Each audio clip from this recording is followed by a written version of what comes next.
अस्सलाम वालेकुम। उम्मीद करता हूँ कि तमाम तलबा खैरियत से होंगे। अल्लाह ताला आप सबको कामयाब करे। अल्लाह ताला सबके लिए आसानियाँ पैदा फरमाए। जितने भी स्टूडेंट्स एग्ज़ाम्स की तैयारी करें, एग्ज़ाम दे चुके हैं, रिज़ल्ट का वेट करें, यूनिवर्सिटी में अप्लाई करें या किसी जॉब के लिए अप्लाई कर रहे हैं, अल्लाह ताला आप सबको कामयाब करे।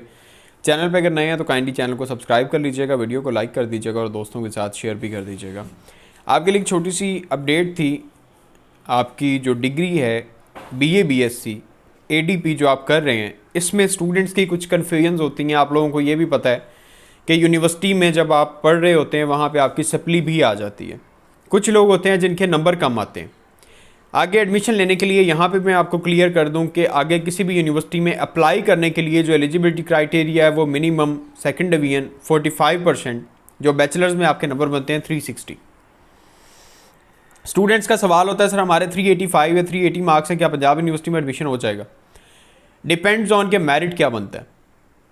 आपका जो एडमिशन होता है वो मेरिट पे डिपेंड करता है, लेकिन आपका एलिजिबिलिटी क्राइटेरिया जो है वो मिनिमम सेकंड डिवीजन 45%, 360 मार्क्स, ये आपका मिनिमम एलिजिबिलिटी क्राइटेरिया है। अगर यहाँ से आपके नंबर कम हैं आप एलिजिबल नहीं हैं, आप अप्लाई ही नहीं कर सकते किसी भी यूनिवर्सिटी में।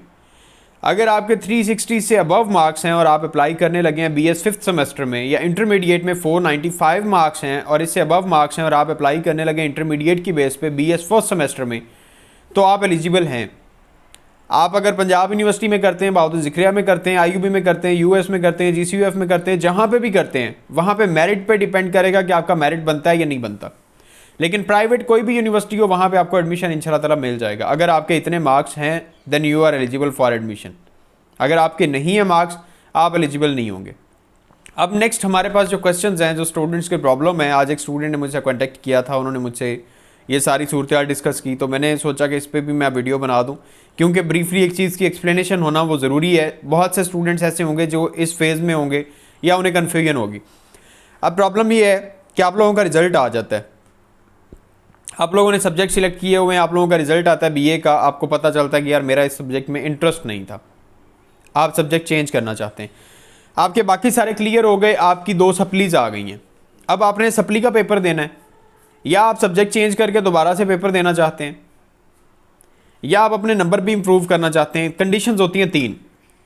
अगर तो आप सब्जेक्ट चेंज करना चाहें और न्यू एडमिशन भेजना चाहें, देन आपको एडमिशन दोबारा से भेजना पड़ेगा। आप सप्लीमेंट्री में सब्जेक्ट चेंज नहीं कर सकते, आप डिवीजन इंप्रूव में सब्जेक्ट चेंज नहीं कर सकते, आप न्यू एडमिशन भेजेंगे।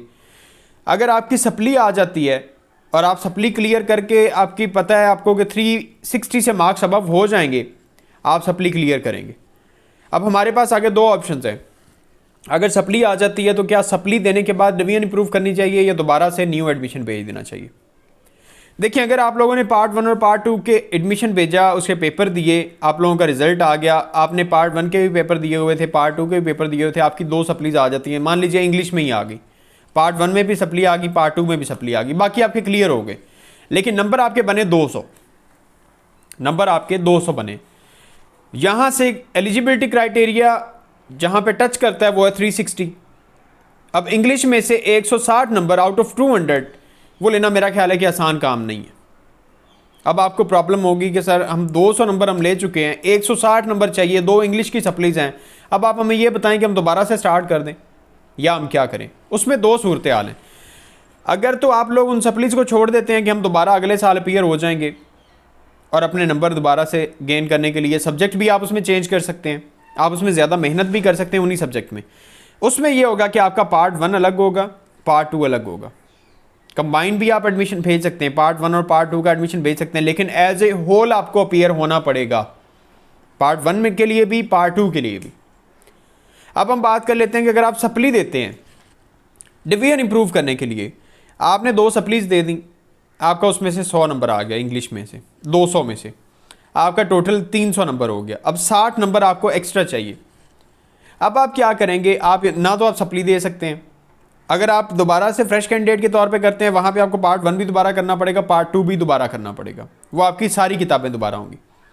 अब आपके पास एक ऑप्शन है कि आप डिवीजन इंप्रूव के लिए अप्लाई कर सकते हैं। डिवीजन इंप्रूव में क्या है कि आपने एक पार्ट चूज़ करना है। आपको पार्ट 1 की बुक्स आसान लगती हैं, उसका सिलेबस आसान लगता है, आप पार्ट 1 के लिए एडमिशन भेज दें, डिवीजन इंप्रूव के लिए पार्ट 1 का अप्लाई करें और अपीयर हों, आपके इंशाल्लाह ताला मार्क्स बढ़ जाएंगे। अगर आपको पार्ट 2 आसान लगता है, आप पार्ट 2 में अपीयर हो सकते हैं। लेकिन आप लोगों को एज ए होल अपीयर होना होगा एक पार्ट में। कभी भी 1 या 2 सब्जेक्ट्स में आप बैचलर्स में अपीयर नहीं हो सकते। डिवीजन इंप्रूव का ये तरीका होगा। अगर आप लोग चाहते हैं कि हमने सब्जेक्ट चेंज करने हैं, लाइक मेरी सप्लीज क्लियर हो गई, अब मैं डिवीजन इंप्रूव करने लगा हूँ, लेकिन सर मुझे ये सब्जेक्ट मुश्किल लगता है तो मैं सब्जेक्ट चेंज करने चाहता हूँ, वो आप नहीं कर सकते। डिवीजन इंप्रूव आपकी उन्हीं नंबर्स में होगी जब आपके नंबर जिन सब्जेक्ट्स के लग चुके हैं, उन्हीं सब्जेक्ट्स को आप इंप्रूव करना चाहते हैं, उन्हीं में आप ज़्यादा नंबर लेना चाहते हैं, देन आप डिवीजन इंप्रूव का एडमिशन भेजेंगे। उसमें आपको सब्जेक्ट चेंज करने की ऑप्शन नहीं दी जाएगी। अगर आप सब्जेक्ट चेंज करना चाहें, आपको दोबारा से as a fresh candidate admission भेजना पड़ेगा। देन आप लोगों के मार्क्स भी चेंज हो जाएंगे, आप लोगों के पेपर भी नए हो जाएंगे, आप लोगों की सिलेबस भी चेंज हो जाएगा, आप लोगों के सब्जेक्ट्स भी चेंज हो जाएंगे। अगर इनमें से किसी को भी कोई भी प्रॉब्लम हो, कोई भी प्रॉब्लम कोई फेस कर रहा हो और इसे इस बात की समझ ना आई हो, कमेंट सेक्शन में पूछ लीजिएगा। अगर आप लोगों को समझ आ गई हो तो फिर भी कमेंट सेक्शन में फीडबैक दे दीजिएगा। मज़ीद कोई सवाल हो वो बता दीजिएगा, इंशाअल्लाह ताला नेक्स्ट टाइम वीडियो में कवर कर लेंगे। अल्लाह ताला सबका आमीन नासिर, दुआ में याद रखिएगा। चैनल को सब्सक्राइब कर लीजिएगा। अल्लाह हाफिज़।